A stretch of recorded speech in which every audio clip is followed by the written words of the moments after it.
was going on in your life at the time of the attack on Bobby Wilson? I was having family issues with my girlfriend. We had just had a son, but at the time we were separating. We were trying to work out how I was going to see him and stuff like that. And it was a lot of stress going on at that point. We were running out of money because work was so scarce. How low did you get? We got very low. I mean, we hit rock bottom. It was real scary.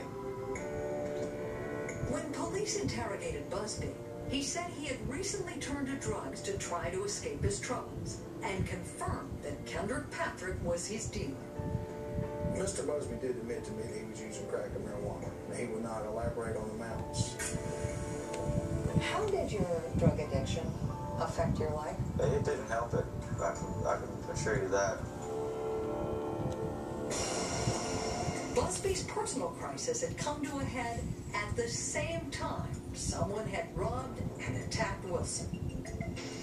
On the morning of the attack, Busby said he was desperately trying to locate his girlfriend who had taken their son. She told police she had left because she was afraid of what he might do. Did you ever hurt her physically? No. Why would she tell police that? At that point in time, we had several arguments, nothing physical, never anything physical between me and her. And I was like, that's my son she's got. You know, I have a right to see him. I was mad. I was upset. I didn't know what to do. Now police were convinced the cash-strapped and desperate Busby had a motive. And when they spoke with Janice Cheatham, who worked at Wilson's, she gave them something specific to connect him to the crime. Janice remembered seeing Busby at the station the day before the assault. We would cash a lot of checks on Friday afternoons. Eric had came in on that Friday with a two-party check that he wanted to cash, and Bobby would not cash that check.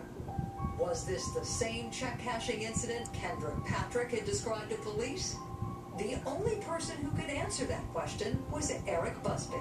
There was a witness who placed you at the gas station a day before Bobby Wilson was attacked, and they maintained that you were trying to cash a check, and Bobby Wilson refused. Yes, ma'am. What happened that day?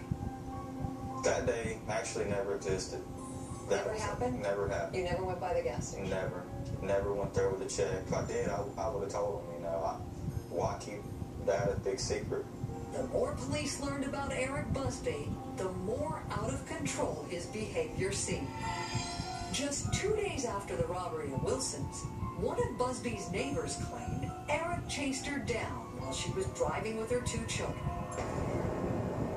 Eric got out of his truck and he pulled like an axe handle. And he pulled out of his truck and he was slinging it and screaming, and he was in very violent rage, and he was coming after me. And my son said, that dude's on drugs. I was scared to death. And then a car came down the road where he turned around and got back in his truck and spun off. It's just kind of a random lady in her channel. Just bizarre behavior like that during this time frame. And then another witness came forward. This one claimed Busby told her he had won the lottery. He ran into an old friend and said, you know, I'll get the lottery, run some money, but, you know, don't tell anybody, don't tell my family yet. I want to tell them. Investigators had pieced together a portrait of a desperate, angry man.